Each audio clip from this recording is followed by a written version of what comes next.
চিন্তাও নেই। বাইরে আমার বন্ধুরা আমার প্রশ্ন হতে পারে, হুজুর আল্লাহ রাব্বুল আলামিন যে বললেন যারা আল্লাহর ওলি হয়ে যায় তাদের কোনো ভয় নেই, তাদের কোনো চিন্তা নেই, কোন দিন তাদের ভয় নেই আর কোন দিন তাদের চিন্তা নেই। এই আয়াতের ব্যাখ্যায় বিশ্ববিখ্যাত মুফাসসির আল্লামা ইমাদউদ্দিন ইবনে কাসির রাহমাতুল্লাহ আলাইহি ওনার তাফসীরে ইবনে কাসিরের মধ্যে লিখেন, যেই দিন কিয়ামতের মাঠ কায়েম হয়ে যাবে, সূর্য নিচে নেমে আসবে, মানুষ সবাই ভয়ে কাঁপতে থাকবে, পঙ্গপালের মতো দিক বিদিক চুরাচুরি করতে থাকবে, সবাই শুধু ইয়া নাফসি ইয়া নাফসি বলতে থাকবে। মানুষ গ্রামের দরিয়ার মধ্যে কেউ সাঁতরাতে থাকবে, কারো পাপের কারণে হাঁটু পরিমাণ গাম হয়ে যাবে, কারো পাপের কারণে বুক সম পরিমাণ গাম হয়ে যাবে। ওই দিন আল্লাহর আরশের ছায়া ছাড়া আর কোনো ছায়া থাকবে না।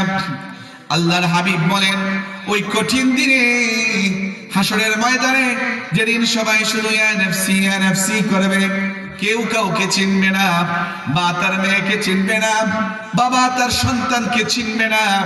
ওই দিন হাসরের ময়দানের মানুষেরা অবাক হয়ে চেয়ে দেখবে, হাসরের মাঠের কিনারায় কিছু নূরের মিম্বর দেখা যায়। সুবহানাল্লাহ পড়ো, কিছু নূরের মিম্বর দেখা যায়।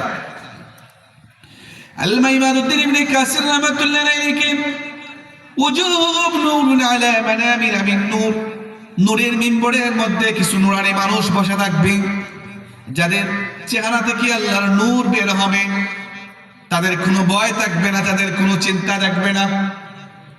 হাসরের ময়দানের মানুষেরা বলাবলি করবে, এরা কারা গো, যেদিন আমরা সবাই ভয়ে আতঙ্কগ্রস্ত অবস্থায় আছি, এই দিনে এরা কারা, যারা নূরের মিম্বরের মধ্যে বসে রয়েছে, তাদের চেহারায় কোনো চিন্তার বাজ নাই, তাদের কোনো ভয় দেখা যাচ্ছে না, এরা কারা গো। একজন আর একজনকে বলাবলি করতে থাকবে।